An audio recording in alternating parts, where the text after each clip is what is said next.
पत्नी का देहांत हो गया तो लोग उनके घर में रोने के लिए आने लगे। गांव में तो बहुत होता है, जैसे ही पता चलता है लोग सिर पे वो लेके और मुंह ढकने के लिए आ जाते हैं। और वो तो अपना भजन गा रहे थे, आराम से बैठे थे। लोगों ने कहा कि क्या हुआ, आपके घर में शोक का वातावरण नहीं है? तो गुजराती में उन्होंने कहा था, भलू थयू ने भांगी जंजाड़, सुखे बजसु जय गोपाल। उन्होंने कहा कि मैं इस बात को भी पॉजिटिवली लेता हूँ कि थोड़ा बहुत ध्यान जो मुझे अपनी पत्नी के लिए देना पड़ता था वो भी मैं राम का नाम लेने में लगा सकूंगा। तो जीवन में पॉजिटिव अलग साइड से सोचने से मिलता है। जिस ढर्रे में हम सोचते हैं उस ढर्रे में पॉजिटिविटी नहीं मिलती है, पर एक अलग एंगल से सोचने से हर चीज का दूसरा पार्ट होता ही है। दीवार पे लगी हुई बंद घड़ी भी कहने को तो हम कोसते हैं कि कब से घड़ी बंद है, पर अगर पॉजिटिव बनना है तो याद रखिए वो घड़ी भी दिन में 2 बार सही टाइम बताती है कि नहीं? हर चीज में कुछ न कुछ अच्छाई है। ये ढूंढने की कोशिश करना यानी एक्सेप्ट करना, ये जिस दिन हमारे जीवन में आ जाता है मन सुलझ जाता है और समस्याओं का अंत होने लगता है। एक बार इंडोनेशियन लेडी को मैंने माउंट आबू में पूछा कि मुस्लिम कंट्री होते हुए भी आपके यहाँ रामायण का पाठ होता है, मंचन होता है, आपकी करेंसी पे हमारे गणेश जी विराजमान है, बात क्या है?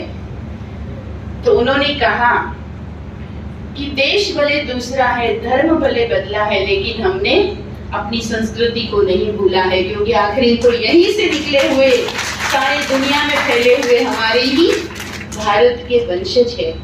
और पुनः भारत एक बार फिर विश्व को दिशा दे सके, इसलिए हमें अपने आप पर मंथन करके अपने अंदर रही हुई छोटी छोटी कमियों को भी दूर करके सशक्त होना है, जो केवल भारत सरकार का ही विजन नहीं, लेकिन विश्व पिता परम पिता ईश्वर का भी यही विजन है। और इसलिए ये ईश्वरीय विश्वविद्यालय है, जिसमें आज से ही नहीं पिछले 85 वर्षों से हमें एक ही लक्ष्य दिया गया, जैसा बनना चाहते हैं। क्योंकि जहां पर हमारा ध्यान फोकस होगा, अटेंशन जाएगा, वही धीरे धीरे हमारी पर्सनालिटी बनेगा।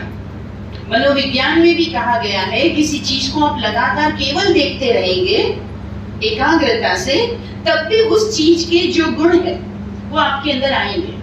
अगर आपको प्रयोग करना हो, एक मोमबत्ती को काफी दूर पर भले आपने जला के रखा है, बहुत देर तक सिर्फ आप उसे देखते रहिए। क्योंकि मैं साइकोलॉजी की स्टूडेंट रही हूँ, काउंसलिंग करती हूँ, तो मैं ये चीज प्रयोग भी कराती हूँ। तो केवल उसका ध्यान लगाने पर आपके शरीर में आप एक गर्मी का एहसास करने लग जाते हैं। हम लोग सुबह सुबह ज्योति बिंदु परमात्मा का ध्यान लगाते हैं, और ये कहा भी गया है कि रोज सुबह किसी पीली रोशनी पर अगर ध्यान एकाग्र किया जाता है तो पूरा दिन आपका खुशियों में बीतता है। इसलिए बुजुर्ग लोग हमें सूर्य नमस्कार करना सिखाते थे। लेकिन हम ठहरे कि अब हम उगते सूर्य को कितने लोग देखते हैं? सनसेट को देखने के लिए तो हमारे यहाँ माउंट आबू में बहुत लोग आते हैं, लेकिन उगते सूर्य को जस्ट केवल जाग के देखना होता है, वो हमने कहीं ना कहीं कम कर दिया है।